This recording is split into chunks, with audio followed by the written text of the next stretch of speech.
Quiet on set.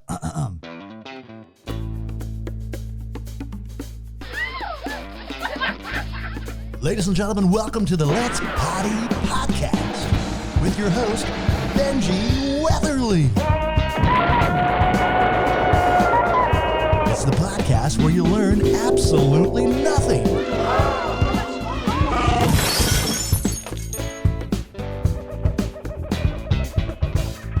Looking for a new way to elevate your look? Let's Poddy's newest sponsor, Ponto Footwear, makes the perfect addition to your wardrobe. Their Pacific Dress sneaker is responsibly made with recycled materials.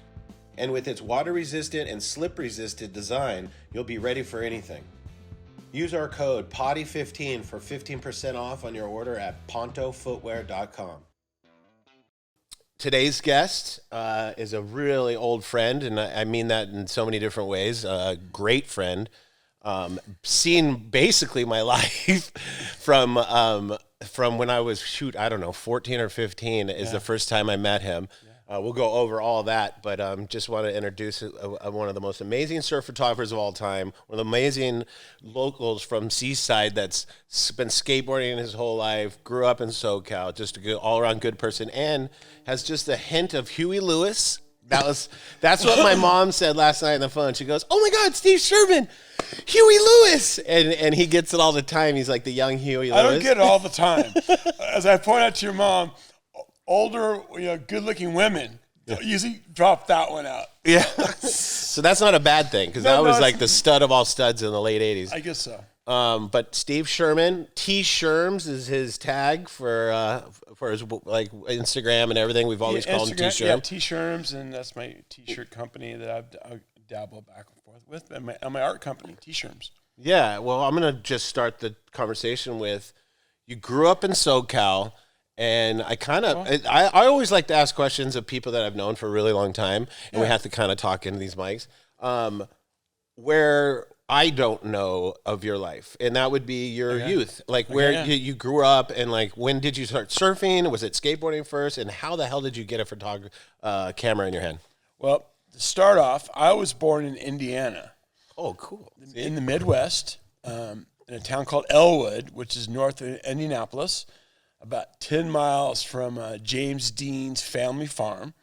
So I grew up in Indianapolis till I was 11 years old. Oh. So I was just a sports kid. I was playing a lot of football and baseball, just total African, And my dad got transferred from Fairchild Semiconductor to Southern California in 1974. Conductor on trains? No, semiconductor, that's electronic. Semiconductors. Because then conductors were CBs and stuff like that, radio. Yeah, all kind of. So my dad's an electronic engineer, and my mom was a nurse. So we got transferred here, and it was an amazing thing. But the first thing, when we were in Indiana, I wanted to skateboard, and we could not find a skateboard. So the first thing we get off, and we're staying at the hotel down in Mission Valley. We went to a toy store, and we found two skateboards. My sister got the steel wheels, and I got the clay wheels. And so I was first thing in California. I got a skateboard. What year is this? This is 1974. Cool. In the 74. Well, in July. What was it? The Dog Street Boys. Dogtown. Dogtown, was that like Zephyr? Or Zephyr like the only? This is skateboard actually at that time? This is kind of pre-Zephyr. Wow. Because the clay wheel. This is right before the urethane revolution. Once we got urethane wheels, everything blew up. But so I started on clay wheels, which was like probably the last generation to be able to do that. And I just remember skating around the hotel with my dad. We stayed there for a month before my dad. We went to our house out in Rancho Bernardo. So I learned to skateboard in the hotel. That's all I did. And I guess if I had ADD, I would just skateboard all day. Don't you wish you still had that skateboard? It'd probably be worth $1 million now. From Toys R Us with clay wheels. I mean, what was that board? Just those? Was it the little board? No, it was just a wood. It was small though, right? Yeah, it was like a sidewalk surfer, and it was just, it was amazing. And I still have a lot of little skateboards, but yeah. So that was the beginning of my life. Wow, really. And I went, so I still played Pop Warner. I still played sports for about a year or two, but then that all just went Did you guys move from Mission Valley up to North County? And when did you guys get up into this area where you call home? Well, we were living in Rancho Bernardo and then Poway for a couple years. And then in the end of 7th grade, my mom and dad moved to Solana Beach. Sweet. Right, Hill Street, right above Pillbox. And so at that point, I was already skateboarding, and I had gotten I had won a contest in Poway a skate contest. So I was kind of on my way of being a skater, but I hadn't surfed yet. And then once I got surfboards, and that would be 76, April 76, my life changed. Not changed. It changed or went for the worst. You can judge that, but I didn't want to play football anymore. I didn't want to play Little League baseball. I just wanted to surf and skate. And then at the same time, I got the first copy of Skateboarder magazine with Greg Weaver on the cover. What year does that come out? That would be like 75. And that was made up in Transworld area, like up in Oceanside? No, that was Skateboarder. That was Surfer made it? Surfer magazine, yeah. Okay. And at that point, Tom Survey was the darkroom tech for Skateboarder. He was in the darkroom doing the same thing I did for Transworld later on. But yeah, man. So I was just to sum things up, I was just a Midwest kid who moved to California, and I had no idea what it was going to be like. And it was a big deal because I hadn't really traveled much at that point. I was 11 years old, just being thrown into a completely new environment. And so I just obsessed with skateboarding. And then surfing. And surfing later on. Were you getting a Nectar surfboard back in those days? What was the surf label and I got it. My first surfboard was a 7-foot Bane. Bill Bane from up on Westlake. So I had a Bane pintail. And I used that, and then since I eventually skated for GNS, my second board was a 6'8" Stinger Swallow. That had it was a Bonzer.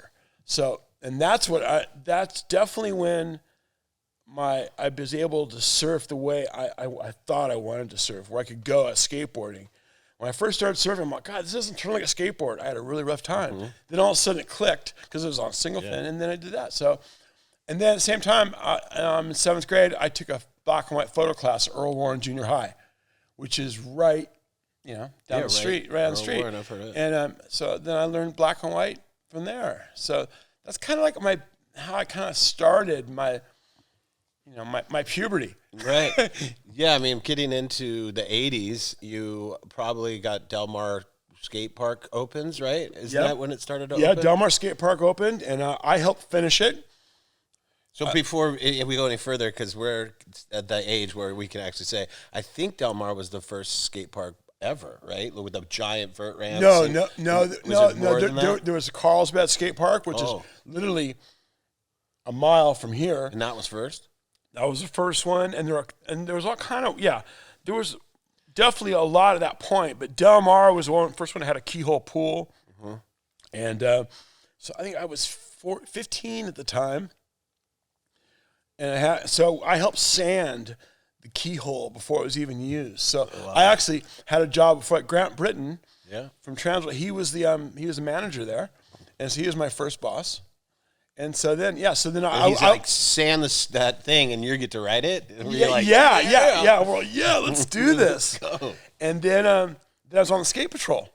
So that was my first job. What's the skate patrol? Skate patrol is just. You're taking tickets to get in, making sure kids aren't doing horrible things. Did you guys have to sign contracts for liability like they do nowadays? Yes, yeah. No, your parent had to sign. Your parent, if you're under 18 or a legal guardian, had to sign something. So, yeah, it's dangerous. I mean, you drive your kid out, come back, and you're in the emergency room. But the funny thing is, we go to all these skate parks all over Southern California, and we'd forge our mom and dad's name, Because of course you did. Yeah, for school and to go to the skate park in one day. And he had these little skate park cards, Big O Skate Park or something like that. Oh, that's so cool. It was an amazing time because I was young and I had to kind of grow up fast because you're around adults. Yeah. And you're ahead, and so kids don't get that nowadays where you definitely have to interact with adults fast. And you had to mature a little faster than I think kids now do. I couldn't agree more. Yeah, and nowadays a 15-year-old kid sanding a vert ramp at a public facility and then working the door and then doing all those things. It's not asked of them anymore, right? I mean, nowadays we think like, oh, they're not ready. Yeah, You know, no. back then Yeah. it was like, I moved out of my house at 16. Like, So the thing that I'd really liked, so in '76, my dad, there was a contest at La Costa, in the hills of La Costa, east, right close by here. The mafia, whoever, had bought all that land, and they built these beautiful roads all throughout La Costa. Pristine asphalt, like it was like the North Shore of skateboarding. So there are all these hills with no houses on them yet. So and everyone was skating on them. And so there was a skate contest up there. It was a slalom, freestyle contest. And in the slalom event, I think I got third place. I did really good. for people that don't know what slalom skateboarding is, it's what Ski racing. It's ski racing. Like, but what I always would assume is the raspberries and cherries you have on your body, because as soon as you go too fast on the skateboard, you get speed wobbles. Yeah. And I was always like, those guys are nuts. But this is something that he really, really dug, and it's just a full blown down pointing it. I guess the psychoist guy wins because he would not slow down, right? Yeah. I mean, What you do is just like ski racing. You pull out of gates. You go down the ramp, and you go ting, ting, ting. oh, you go through cones, right? You're going through cones, and so Yeah, this it's like is- slalom. It's the same as skiing. And because I skateboarded and I was starting to surf, I was really good at it. And actually, I was the best I was like 14 years old, and I went pro at 14 at skateboarding. So I was surrounded by all these 21-year-old guys. I was racing 21-year-old men, and I was like 14. So I had to kind of get my act together and just learn, just to be a little more of an adult. But in the short run of it is that I was an easy psych job. Yeah. Those guys could psych me out so easy, and they did. So it was kind of my dad laughed about it because I was just an easy psych job because, I'm a sensitive kid from Indiana. You're 14. I was 14, but it was really fun. Yeah. And so, but also it got, that it's kind of like big wave surfing too, where you're going side to side. And that was my life. I know not to jump super far ahead, but the cool part is just a few years ago, I go, hey, what are you up to, Sherman? He's like, dude, I got a contest. And I go, what contest? You're like, I'm slalom. You were doing it again, and this is 40 years later. Yeah, this was like 2003. Yeah. He just got back into it. I got back into it because they were racing.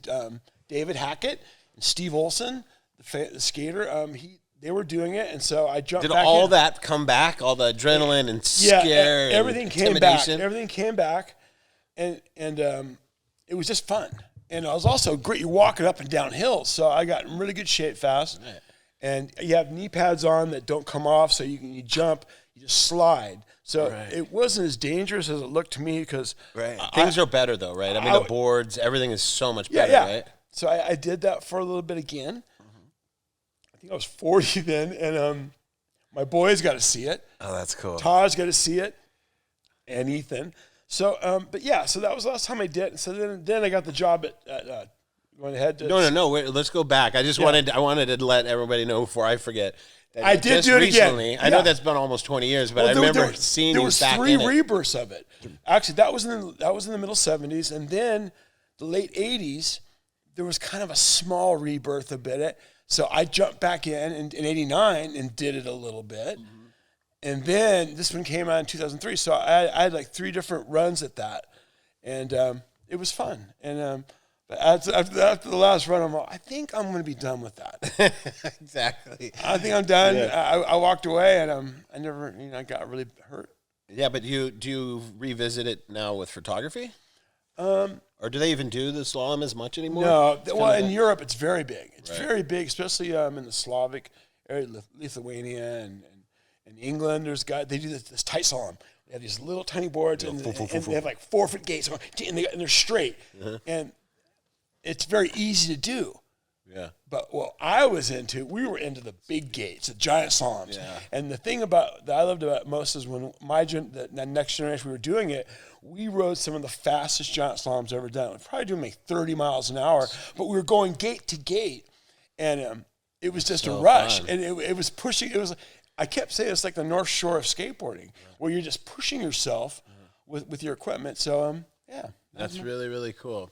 So when exactly did the black and white Polaroid in school where you're learning how to do that photography in high school. When did you revisit that? Because what happened is I'm 14, and I'm writing for Rusty, and that's when I met him. And he was the coolest thing about your meteoric rise to fame in your photography career was you were one of one. He chose a genre or a format that no one else did, and no one else still has really done, especially in our industry. And that's why when you see, I will go. We're gonna have a ton of his photos come up on screen when we talk about him.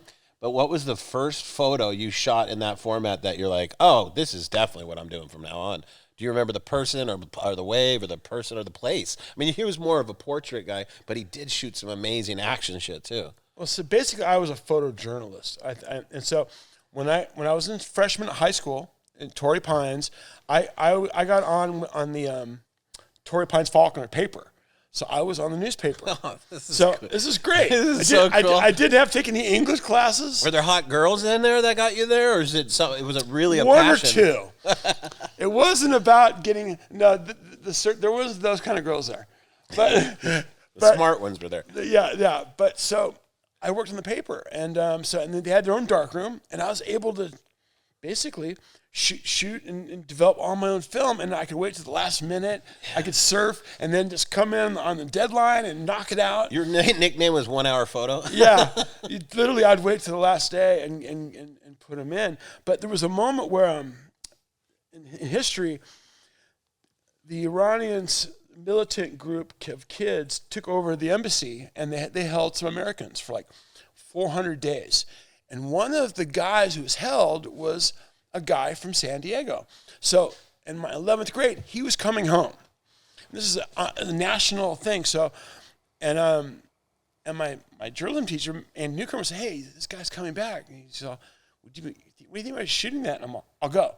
So I drive my Volkswagen Square back down to Tierra Santa, and he's going to be coming in a limo, open thing, and for the whole neighborhood to see. Like, he's coming home, which is a big news story. So I'm sitting there, and I have my camera, and I'm going to do this. And I climb up on the hill to see a good angle, and if I was going to shoot it. And sure enough, the FBI grabbed me, and they're all, "What are you doing?" Because they thought I was a terrorist. But so I cleared, they ran my license. So, but anyway, so I was there, and I captured him coming down the street. So they let you do it? They let me do it. Okay. But my journalism teacher just thought that was the coolest thing. That I got apprehended by the FBI shooting school journalism. It's real so anyway, so I shot that, and it was like, I killed it.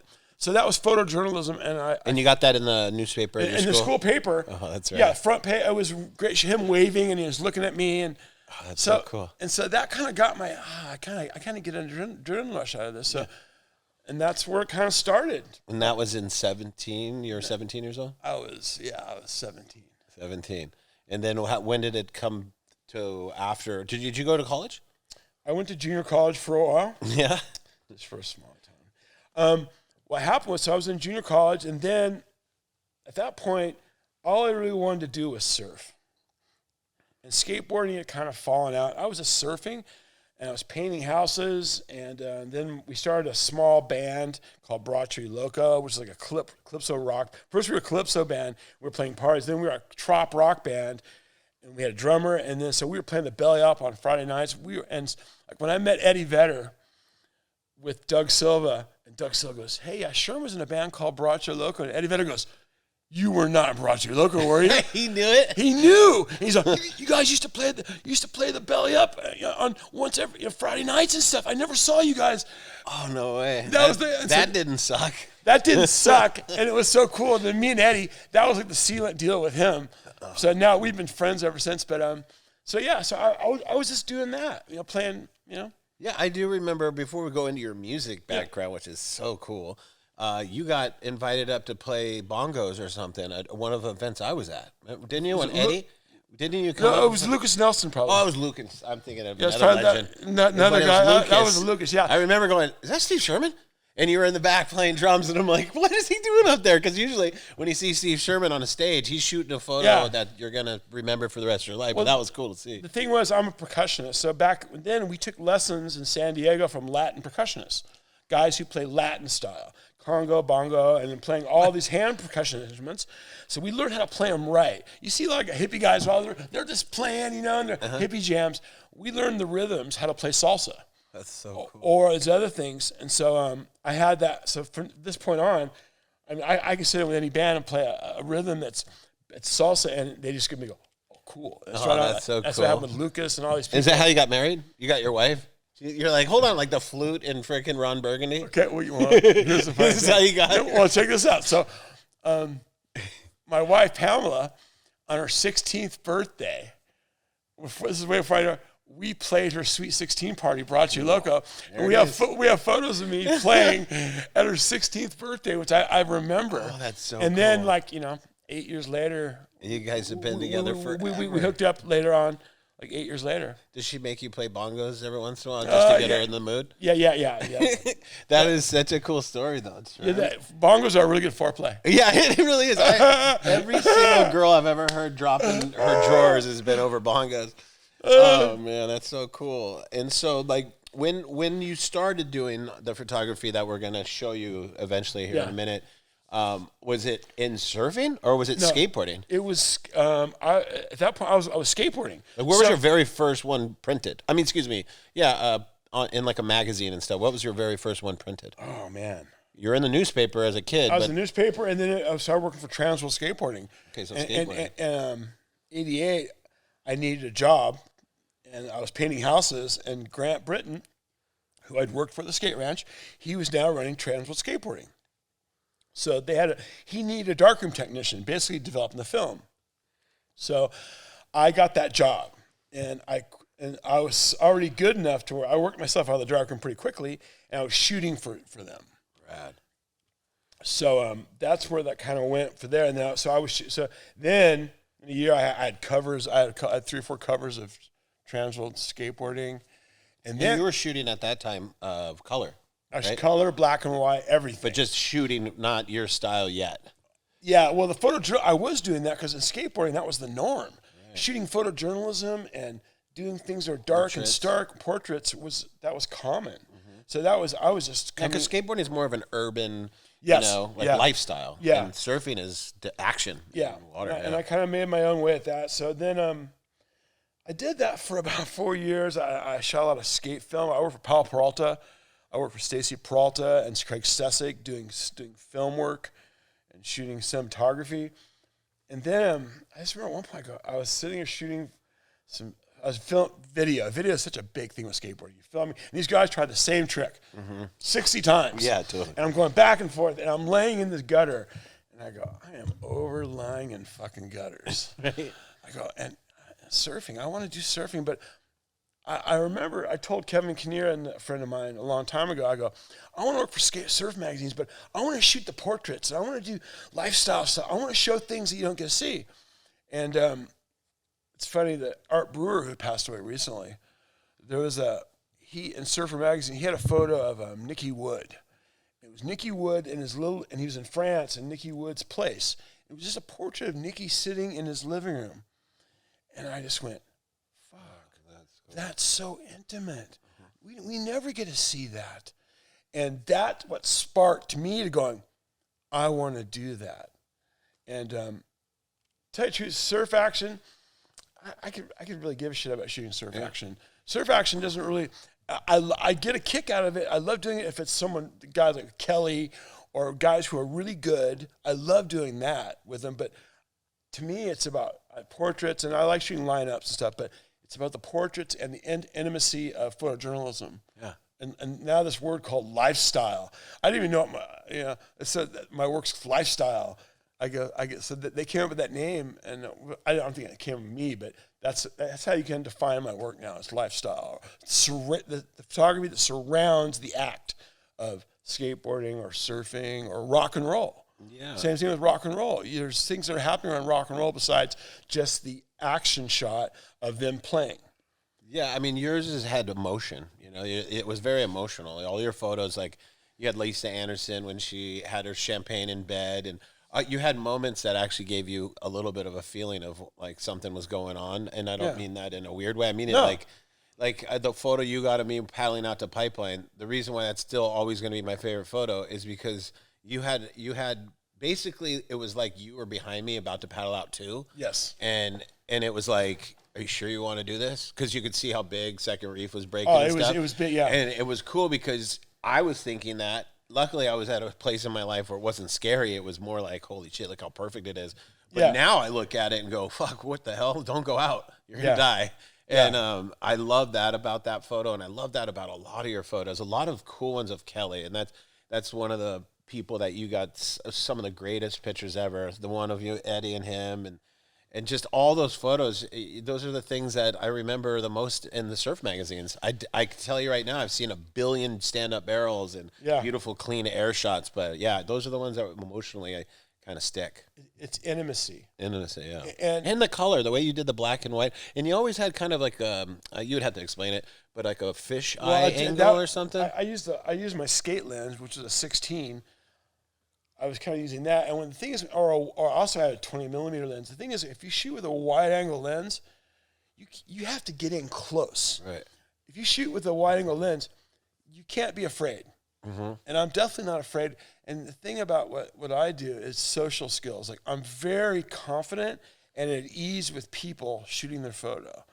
And like when I was photo editor of surfing and surfer at Transworld, I was trying to teach surf photographers to shoot lifestyle photos and portraits. And they were so freaked out about bringing a camera out and without shooting action that they had to get this adjustment period of feeling, oh, I'm okay. I go, dude, these guys are your friends. Yeah. You know what? And after the first couple of times, it might be kind of weird, but after a while, they're going to be used to you having a camera around. I mean, think about the days of the 80s with Johnny Boy Gomes, Dane K. Aloha, Marvin Foster. Yeah. You know, those probably lasted in photographers' minds. I remember Tom Survey telling me a story about how Tom Curran, he couldn't get a photo of Tom Curran on the trip. And Surfer Magazine was like, we just need a portrait, bro. We just need a portrait. And he said every time he'd ask Tom would say, hey, tomorrow. Yeah. And then and I was just like, it would be so horrible to try to get a portrait of Tom Curran. Those guys. I had that same thing happen. I was in France and I went in '95 and Nick Carroll said, "Hey, I want you to go." He was a visionary. He saw what I did. He's the first guy to send me somewhere and go, "I want you to shoot this." So I'm there and I see Aki, and Aki really didn't know me, but he kind of did a little bit. And I'm like, "Yeah, can I do a portrait?" He's like, "Oh, shame, no, I'll do it. I'll do it later." You know, the little Aki thing. And I'm going, "Fuck, okay, I'm so close." And then finally, he just came and he goes, "Hey, Shem, I'll do that photo right now."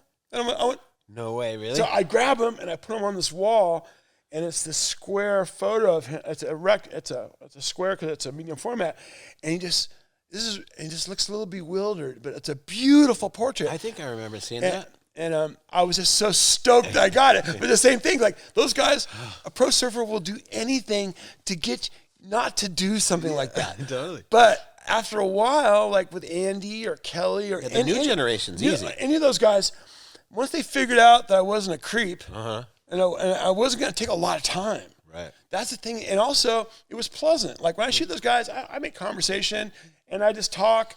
But I'm very confident that I know when I get it, I stop. Right. And a lot of the surf photographers are, okay, hold on a second. And you don't have big equipment. And they're fucking anytime someone shoots a portrait and they're making you feel uncomfortable, it's wrong. When they try to set it up. Well, even setting it up, it's just having it do, just taking too much time. Right. Let's start with the top 5 photos in your career. But obviously, it's going to be a music one first, maybe. I mean, shoot.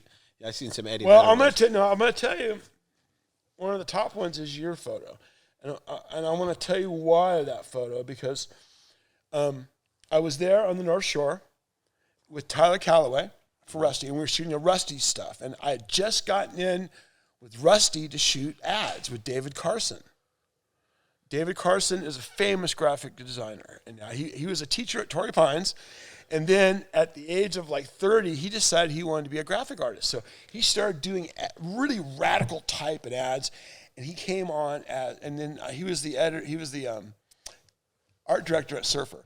So I shoot this photo, and I'm there, and this moment happens with us. You're walking down to the water, and I'd shot a couple portraits of you, and I'm following you, and I have a diffuser on the lens, and I'm wading it up to my ankles and my knees in water, and I shoot it, and I go, wow, that's a really fucking crazy photo. And then I get back in my own darkroom. At home in Cali? In Cali, and I'm developing it, and I went, holy fuck. There's a photographer named Matt Mahurin, who at that point I was really trying to emulate. It was dark, he shot a lot of stuff in Japan. So I get this photo, I'm like, oh my God, this is like my next level. So then I call Carson up, and we used to see each other having coffee because he's living in Del Mar. So I see him having coffee, and I go, hey, can I show you something? And I show him this photo, and he looks at it, and he's all, wow. He's all, can I borrow this? And he's at Surfer? No, yeah, he's a surfer. He's the art director surfer at the time, and he was doing Rusty ads too. So, but we're having coffee in Del Mar, and he looks at it, and I can see it. And so I let him borrow it. He calls me up next day. He's like, hey, I'm showing him that photo you gave me. You think, would Rusty be okay if we mock that up for the cover? And I went, yeah, he'll be fine. Yeah, yeah, screw it. So I'm thinking, wow. And they mocked it up, and it was the real surfers issue. So here I am. I'm just a skate photographer.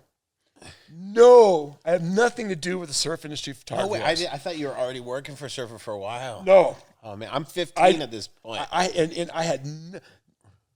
was kind of a famous in the skate world, but so this photo it's on the cover, and then I see the mock-up. You'll see this when we see it. It's a red logo on it. It says "Real Surfers," and I'm going, oh my God, this is godlike. This is getting crazy. And then the word got through your friends that, hey, Benji has the cover of Surfer. and we're all going, so we're all just riding on this moment. Yeah. And I'm thinking, oh, this is going to happen. Oh my God. And then at the last second, the woman who was a publisher, I don't know her name, she pulled it because the numbers told her that black and white covers don't sell. Which is the stupidest thing I've ever heard.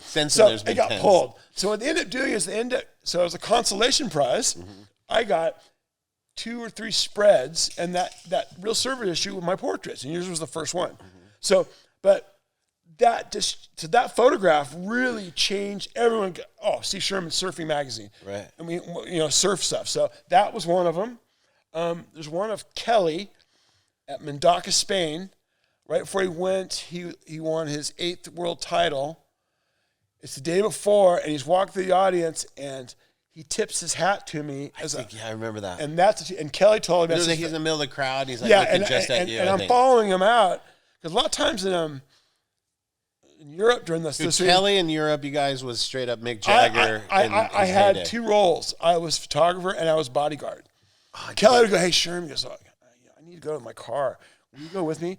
And I would literally follow him to his car, and people would be coming up to you, and I'd go, wait a minute, no photos. And I'd imitate a fast, no photos, no photos. Oh my God, how fun. So anyway, that one, and he won the 8th world title, Kelly tells me that what the quote he said was, this is what it feels like to be me. Rad. Which I thought was very intimate. So that's one of them. Yeah, I do remember that. I just remember those days staying with him in France and then going, hey, I'm going to jump in another car to go surf. This is ridiculous. Yeah, dude, he was, it was insane. Another one had to be in there would be when Andy and Kelly were going one-on-one. Was that the one in that kitchen where he comes in? At the Red Bull house. Yeah, that was a good one. And on the North Shore, what my MO always was, I just go from house to house. Mm-hmm. I get up in the morning early, walk to house, and to this day, I can still walk in the house on the North Shore on the front line, and I'm welcome. So I go drink coffee here, drink coffee there. But so I walked to the Red Bull house, and Mick was staying there, and Andy was staying there. So Mick and Andy were staying there. So I get a cup of coffee, and I'm just drinking coffee, and Andy's on his computer by next to the door, and all of a sudden the door knocks, and we look up, and in walks Kelly. He just walks in the door. And he's got his golfing shirt on and stuff.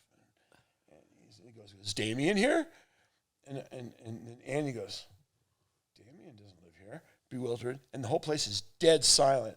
There's like 12 people in this house. And you hear a pin drop. You hear a pin drop. So it's just quiet. And he goes, oh. And then so looks around. He walks in and checks the place out a little bit. And then he walks back out. And so, and I had my camera, I had some high-speed black and white film, so, and I'm sitting on I went click, click, click, and then put it down really quickly. And then Kelly walks out. And then Andy goes, "What the fuck was that?" And then everyone starts laughing. And, Kelly's so gnarly. It was so gnarly. And He knew exactly what he was doing. Well, Kind of. Maybe not, but he was happy. But he had his, so his end of the story was he was looking for a guy named Damien who worked for Oakley, who was at the house next door. Yeah. That Go golf with him? he was going to go golf with him. But it was just so bizarre. And that ended up being a 2-page spread. I love that photo. And that photo was, and there were 1 or 2 in the world. Yeah. And it was just a really deep photo. I to this day, if you're a fan of surfing, I get more questions about that photo. Yeah. And so the funny thing is that Mick Fanning was way in the back. I didn't even know he was even there. And so there was a round table about 7 or 8 years ago of world champs on Surfline. And Kelly's there and Mick's there. And then Mick goes to Kelly, "You know, mate, Andy was convinced you and Sherman set him up for that." And I had never heard this. And so he goes, he's like, "Yeah, Andy was convinced, mate, that you guys set him up. And that was all planned." And Kelly goes, "Really?" And Kelly, like, he was super. And the funny thing, so after that happened, Trans World Surf ran a 2-page spread at the opening for the North Shore. I see Kelly 3 months later at the Monroes. He's like, "Hey, Sherman, can I talk to you for a second?" And I'm like, "Oh, shit, yeah." So he pulls me by the pool, and he's like, why'd you tell Trans World that I was trying to psych out Andy? And I went, "Dude, here's the deal. Whether you were or not, Andy freaked out." I told him, "Do you realize why he freaked out? Because he thought that you set up and you tripped him out." And I never said it. They inferred that. I just took the photo. Right. And Kelly had never, ever said anything about any image I ever shot of him, ever. And that was the first time. And we said it time, and he goes, "Okay, I get that." And he let it go. But so that photo right there is just, people nowadays, they get it on their living room wall because they grew up with it. And then, so, of course, Andy smoked Kelly at like really small pipe. Yeah. So that photo, it has historical context to that. But it's photojournalism. And that was a gift. I mean, that's why Andy and his rivalry was so great, is because Andy was so intense. And so he matched Kelly's intensity. He did. No one else really has. And I mean, Gabriel, I guess. He also matched his passion and his competitiveness. Yeah, all of it. And Andy was a little more, he just go, "Fuck the guy. Yeah, exactly. Fuck you, Kelly." Because he had that. He had the edge. Kauai boy. Yeah. He was a Kauai guy. Yeah. And you never heard Kelly cuss. I mean, let alone even like say something like that. But Andy was more rocker. I got to tell you, tell he was a rock star. So I had met in like early 90s. I'm surfing pillbox, and I'm like in my 20s, whatever. And there's these 2 little fucking kids are out on the north side where I surf. And then I hear them go, "Oh, fuck you. I will give you Kauai treatment, brah." And they're talking pidgin. And I'm going, and I look and I go, "Who in the fuck are these 2 little fucking white kids?" And I found, and I heard Andy? It was Andy and Bruce. And I'm a local. I was going to go tell us, "Shut the fuck up." And then I held back, and I'm all, "Oh, it's the Irons kids. I've heard about them." And I go, "I'm gonna lay it low." Yeah. And so I let them go. But that was so funny. That's how those kids rolled. That's how they roll, man. You grow up in Hawaii as a little white kid. You stick up for yourself. Yeah, because even when you don't have to. You've been beat around. You know. Totally. Then when does the music? When did you start shooting musicians? I mean, you got on tour with a couple amazing bands. Well, the biggest one is when I met in 2006. I was working at Surfing. I went to go to shoot Pearl Jam, and I am a huge Pearl Jam fan. And I've seen them. I saw them a bunch. I saw them in San Diego when Ed climbed across the rafters at Del Mar. So I was a big fan. So then Kelly, Surfing Mac, we were doing a green issue. And we went through the proper channels, and I was supposed to shoot Stone Gossard, the guitarist, and Eddie for a 2-page spread for the green issue.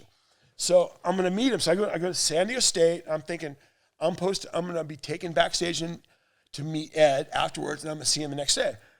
So I'm backstage, and all of a sudden the encore comes on, and Eddie goes, okay, you guys want to look? This is the 7-time world champ Kelly Slater. And I look at my watch. I'm like, he's fucking got a heat in South Africa in 24 hours. How the fuck is he doing this? Ends up, he blew off his first heat to play guitar with Ed on stage. They planned it because Machado told me later that Kelly pussed out doing that like 10 years later, and he always regretted it. So he did that. So he goes on stage, he plays Rockin' in the Free World. So then I go, and I see Kelly rocking on backstage. I hadn't met Ed. He's like, hey, Sherman, you want to meet Ed? And I'm like, yeah. So then he walks me back straight to Ed's place, and there's Ed sitting there. He just showered up, and he has a Corona in his hand. He goes, hey, here you go, there's a Corona. He hands me a Corona, and he goes, hey, he goes, Ed, this is Sherm. And I go, yeah, I'm supposed to meet you for Surfing Magazine, and I'm explaining what I do. He's like, I know who you are, dude. Big surf fan. He's a big surf fan. Yeah. And from that point on, I was a made man with Ed. And then and he just lets me, and then Schmitty, his guard, I know Schmitty. Schmitty is the greatest. Yeah. He was kind of like his main road guy. Now he's the manager at Pearl Jam, who's a tough ass guy. He's a surfer. I got to travel with him with Blink, and that guy's a bad motherfucker. He has so many stories. That's the guy that. Yeah, and he's he surfs too. So him and Ed surf. So I got in with those guys, and probably this kind of comes full circle to my fourth best photo. So I had just met. So we're sitting backstage, and so Ed tells me this. I'm like, oh my god, this is so cool. And then they go, okay, so. Also, Ed had this amp, and the cover of the amp was pink. It had The Clash stenciled on it. And I recognized that from Rude Boy, the movie, Clash movie. And I go, Ed, what's up with this? Sherm, I bought that from Joe Strummer's widow. I use that to play before I go out. I get inspiration from it. And I go, can I just touch it? He's oh, yeah. So I start touching it, and I feel Joe Strummer's like aura, who's dead. Oh, and so And then Ed, he saw me get so off on that. That's when we bonded. So then we're walking. There was a party upstairs. We're all walking down this hallway, and Kelly and Ed are in front of me, and Schmitty's between them. And Schmitty told me I saw Schmitty 6 months ago. He's all, I remember that moment, Sherm. And then I stepped to the side because I saw it. And Eddie, is that they're walking hand in hand, and Eddie's looking at Kelly like a bromance. Yeah. And I shot it, and that was a 2-page spread in the magazine too. I do remember that one. And and I gave that to Kel, and Ed has that up at his house right now, that shot.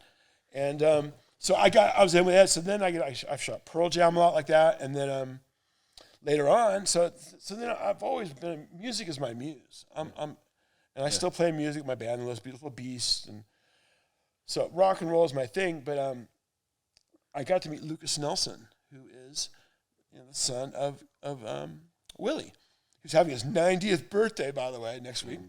In April. 90 years old. So I went to Maui to meet him for Sanuk.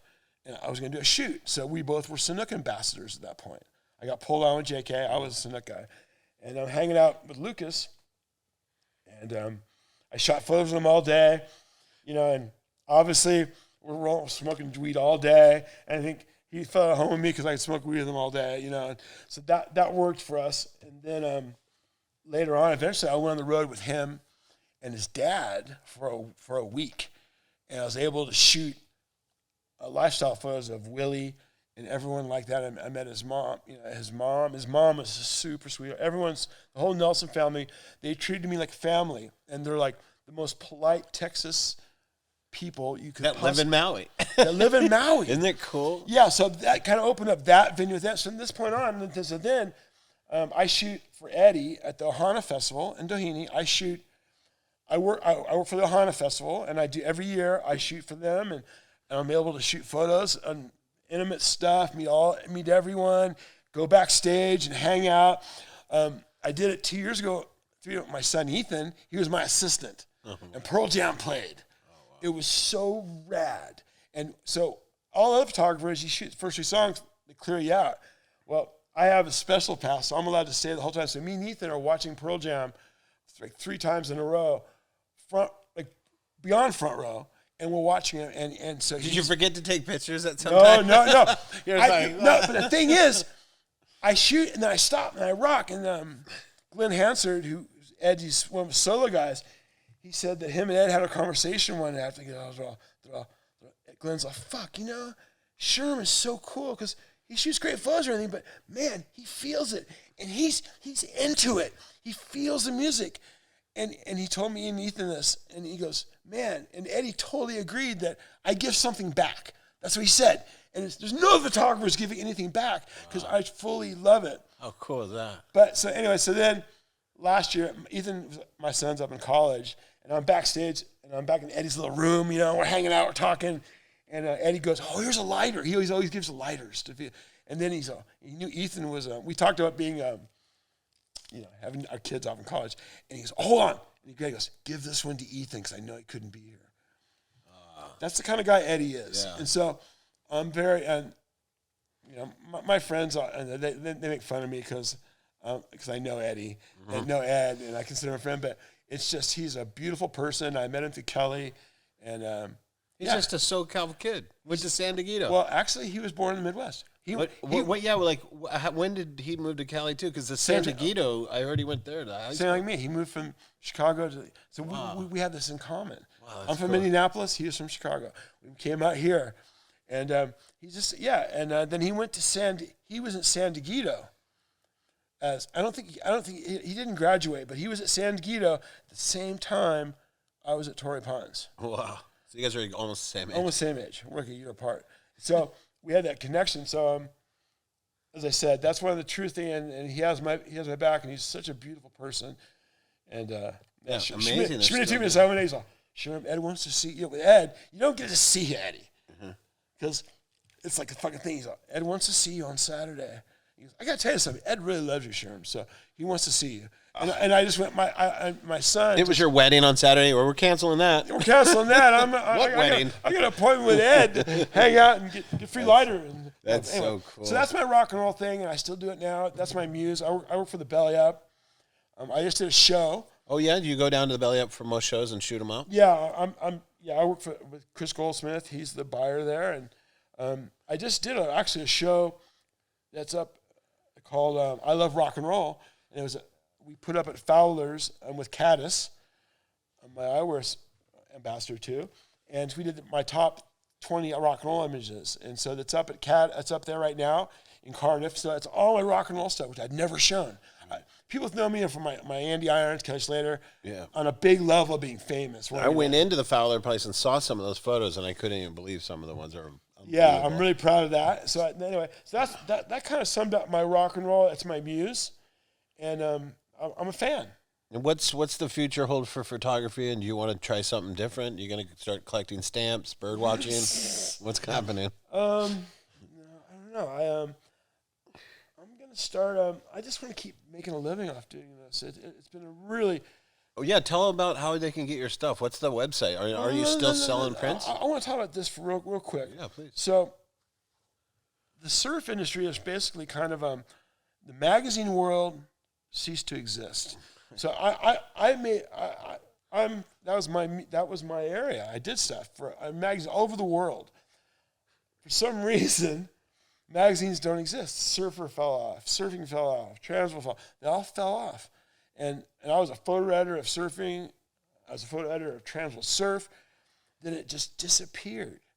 Like all of a sudden, all the advertising work just disappeared. So a lot of my friends who are surf photographers, except for the very good ones, like Dave Nilsson and Brian Bielman and guys like that, we kept going because we're photographers. But that world has just gone. Brent Bielman, by the way, I think is one of the greatest surf photographers right now. Yeah, for sure. Zach Noyle, that kid's Zach amazing. Noyle and Todd Glazer too. Those guys, those three guys. But I just want to say that world's gone now. And so for me, we had to kind of reinvent ourselves.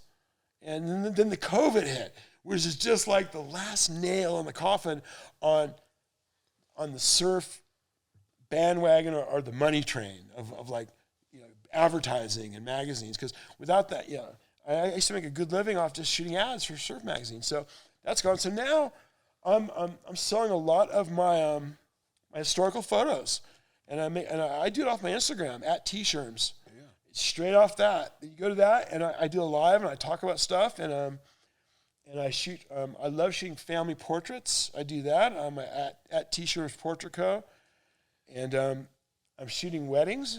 I love shooting weddings. But I just found a venue to start doing that. Orion, this group out of Chicago.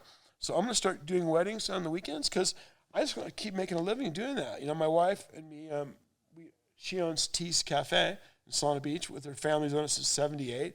And I'm very fortunate she's had that. But now, so we're kind of looking at what's going to be my life in 10 years. And I can see myself being 70 years old shooting weddings and family portraits. The cool thing, I got to tell you a funny story about Sherman. I was probably 18, 19, I can't remember, but in my young ages. And Next Modeling Agency, it's like Ford Modeling Agency's competitor. They came to me, and the guy goes, "Listen, we want you to be a model, right?" Yeah. And I go, I'm not gonna do that shit. And I had good sponsors. I was like, oh, why would I do that? But he goes, hey, you can make like a lot. Like he was started throwing these numbers out. They were gonna pay me, and I was like, what? And he goes, okay, but you need to get some modeling shots, right? And I'm so embarrassed to have to get modeling shots. Do you know the person I called? Sure. I go, Steve, you're gonna laugh. Don't laugh. I need modeling photos. And me and him, of course, it was easy as hell, and he made it so normal. And I developed in my mom and dad's dark room. Yeah, he did it like underground, so no one would find out. And I didn't tell anyone. And but yeah, that was my fashion photography. It didn't surprise me because Benji was a very good-looking man. He was a very young, good-looking man who has the build of a tight end. And he tells me, he's like, okay, just stand against that wall and like do this, do that. And it was so easy. And then like later I had to do it with other like fashion photographers, and you've never done more uncomfortable work in your life. So it was like, if he was a fashion photographer, what he could have been in a second. But if he was, I would have been, okay, I'll do this modeling show. This is easy, and it's a lot of money. But as soon as I met a fashion photographer, I was like, oh, no, I'll never do this again. This is like the worst. They're all, get down into nothing, do this, hold it your face like you would never do in your life, look like an ass. Yeah. But, that was a funny moment in time. Photographers are weirdos. Oh, that's why that was so fun. You and Todd Glazer, there's a couple, Seth Stafford. Yeah. There's a few that literally fly on the wall. You guys would get photos at the end of the trip. I'd be like, when the hell did you get that? And you're like, that was just that breakfast. It comes this guy, Henry Cartier-Bresson. He's a famous French photographer. And his thing was the decisive moment. And his way he really is, it's a 1/25th of a second, or, of just that moment captured. And it's how we, as artists, grab it. Right. That's why I've never shot, I've never done rapid fire. Because it's that click of the finger, that's what defines you as an artist of what we do in this medium of photography. Right. And so, I'm very lucky that I've influenced a whole generation of surf photographers, because from being photo editor at Transworld and photo surfing, and my work, and they come up all the time. They say, "Hey, you really like Todd Glazer? He definitely. Todd's a very shy individual, and because of what I'd done and talking to him, he pushed himself." Right. Came out of his comfort zone. And coming out of your comfort zone is really hard as a photographer sometimes, because you're famous. Oh, wow, you kill it in that medium. Then ask him, like, but then again, Pat Stacey, I got to tell the story. So I was surfing magazine, and Pat's super shy. I go, if you shoot a good portrait, and I say so, I will swim out a back door, an 8-foot back door with a water housing. Because the Pat Stacey we're talking about was a gnarly water photographer and heavy waves. He swims like But when on the beach, you could barely get a word out of him. And he did a portrait that was pretty good. And then I just cheated out. I heard out. I went no business swimming out at back door on that shallow reef. Did you do it? No, I heard out. So I got to tell you, Pat stepped up. So that's the same thing. It's like, I'm not confident enough to do that. I mean, a totally different thing and discipline and stuff. Yeah, the water photographer guys. I mean, they are almost getting more beat up than us. I mean, for sure they are. No, they're inside, especially at back door. Back door is like the shallowest reef, most fucked up place in the world. You don't want to get caught inside there with holding on to anything. I know, especially the angles that these guys are getting. Those guys are amazing. My mom said that yesterday when we were watching Waimea, the Eddie 2 days ago. She goes, I think the photographers of these things should get the awards. That's what my mom said the other day, and I thought it was so cute. I'm like, you're right. I mean, especially at Waimea, if you're sitting, because they're showing Zach Noyle's in the channel. Jet skis were leaving him, and he was still sitting there. My mom's like, he deserves Zach an award. Noel is one of the best in the world. Yeah, As I that's said, awesome. he's into my list of those guys. And the funny thing is, like, as a photographer, but also as a surfer. Yeah. I'm still a hardcore surfer, and I love being moved as a surfer. Yeah, that Laurent from France, he started doing really well because he was such a gnarly charger, and he would pull it in the barrel behind. Yeah, him. Laurent. Yeah. That stuff was kind of nuts looking too. That was almost like masochistic. That if you could just get Shane Dorian to start shooting photos in some of those barrels. Well, That's why GoPro. John did that too with someone. Yeah, too. his brother, right? He'd pull in behind him and got the sickest shot. That's cool. Yeah. So that's not where you're going with the future of photography. At the back of my future, I want to do more like Danny Clinch. He's one I know. I wanted to get him on my podcast in New York. I met him. He reminds me of like your brother. Yeah. You guys have similar styles and everything. People at one time said, I'm the Danny Clinch of the surf world. That's a big compliment. And Danny is just like, he does everyone. Yeah. And I met him in 2006, the same time around I met Ed on the North Shore. And I met him, and I'm like, oh my God, this Danny Clinch. He looks at me, he's like, Sherman, I got to tell you something. He goes, I'm really jealous of the shot you took of Kelly and Ed. That backstage one? Oh, right. That was the shit.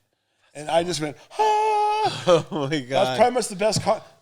That and Tom Curran told me I got a good wave at J-Bay, how good I surfed it. That's what highlights of my life. Those are two things in my life. I'll call anytime with a bunch of guys. I'm all, yeah, Tom thought I had a really good wave at J-Bay. Oh, that's and so Danny Clinch funny. thought I had a good photo. Made him jealous. That's so cool. I love That's my that. life. That sums my life up in a Those nutshell. are two of the biggest goats ever. Goats, yeah, goats. Yeah, that's so neat, man. That's so awesome. Well, Benji, I got to tell you, though, you've always been such a good friend, and my wife is such a fan of yours. Oh, that's great. Yeah, so I just got to tell you, I've just it's been a pleasure being your friend, and having me on this on Think Day was great.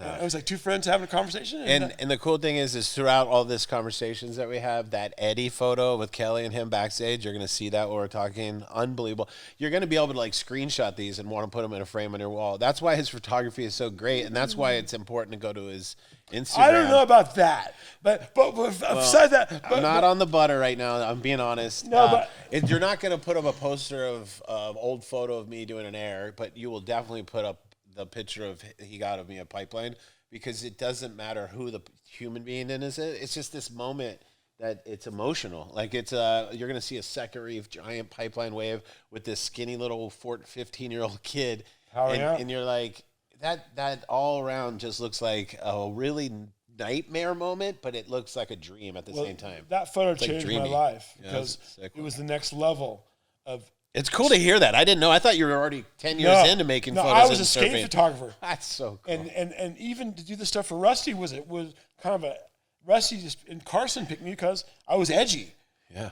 But that was as I said, and then I met the Malloys. Yeah. And that day I met Kelly. I have a photo of Kelly that you're gonna see.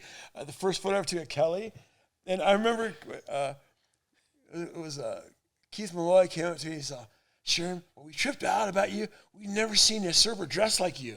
Yeah, that's true. Because I had Adidas on, black Adidas, and that's what tripped everyone out the most. Like, who the fuck is this guy? Yeah, you definitely didn't dress like a surfer. You almost had a Hunter S. Thompson. Yeah. Like you had that was a photographer vest thing with all the, because he had to actually have film. I wouldn't have the vest. Never vest. Not a vest. With that jacket, we have film and stuff. No, you don't remember that? I don't have that. You had some cool different outfits, though. He still does. But still, got I some just outfits. that's all you got. You got to have style.